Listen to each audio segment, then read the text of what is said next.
اسے چاہیے مفتی کفایتاللہ صاحب رحمۃ اللہ علیہ کو دیکھ لے. یہ مفتی کفایتاللہ صاحب رحمۃ اللہ علیہ کہاں رہے؟ مدرسہ امینیہ امروہہ مراد آباد کے اندر.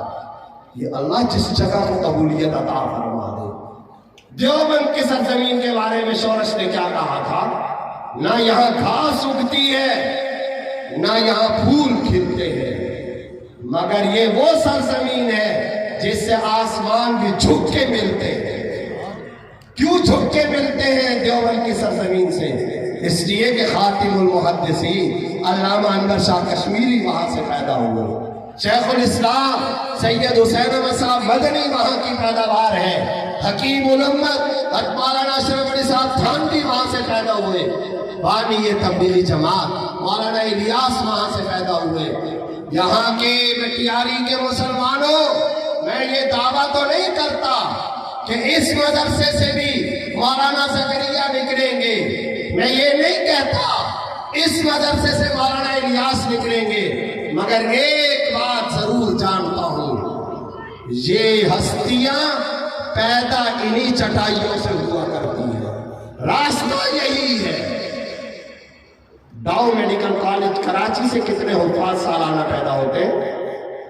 قائد اعظم انٹرنیشنل یونیورسٹی اسلام آباد سے بخاری کے کتنے حفاظ یا بخاری کے کتنے پڑھنے والے پیدا ہوتے ہیں؟ انجینئرنگ یونیورسٹی لاہور سے ابن ماجہ اور ابو داؤد کے کتنے فارغ التحصیل پیدا ہوتے ہیں؟ حیدرآباد کی یونیورسٹی سے سالانہ کتنے ناظرہ خان پیدا ہوتے ہیں؟ قرآن حدیث کے مراکز تقلیدی نہیں، دنیا دیکھنے کے بعد شرح صدر کے ساتھ کہتا ہوں، اگر یہ اسلام باقی ہے، قرآن کے نقوش باقی ہے، حدیث کا نظام باقی ہے، تو وہ یہ پاکستان کے دینی مدارس ہیں. پشتیبان بنیے، ان مدارس کے خادم بنیے. مرتے بعد اگر قبر میں روشنی چاہتے ہو، آؤ ان مدرسوں اور مسجدوں کی چار دیواریوں کے اندر گھسو، قمیض جھاڑو اٹھا کر کے صفائی کرو. اللہ اس کی وجہ سے بھی بخشش کا فیصلہ اور اعلان کرے گا. اللہ رب العزت مجھے اور آپ کو اس کی توفیق عطا فرمائے. اس سال فارغ التحصیل ہونے والے طلبہ کو دل کی گہرائیوں سے مبارکباد پیش کرتا ہوں. انتظامیہ مدرسہ اور اساتذہ کو بھی دلی طور پر مبارکباد پیش کرتا ہوں. دل سے دعا گو ہوں اللہ اس ادارے کو دینی مرکزیت عطا فرمائے. یہاں سے دین کے داعی پیدا ہو، مخلصین مجاہدین اسلام پیدا ہو، اللہ والے مبلغین شریعت پیدا ہو، قرآن حدیث کے محافظ نگران اور ترجمان پیدا ہو، گنبد خضرا کے مکین صلی اللہ علیہ وسلم کے سفیر قاصد نمائندے حقیقی ایلچی پیدا ہو، اور اللہ اس مدرسے کو اتنی علمی روشنی عطا فرمائے جس کی کرنیں پوری دنیا میں پھیل جائیں. وآخر دعوانا ان الحمد للہ رب العالمین.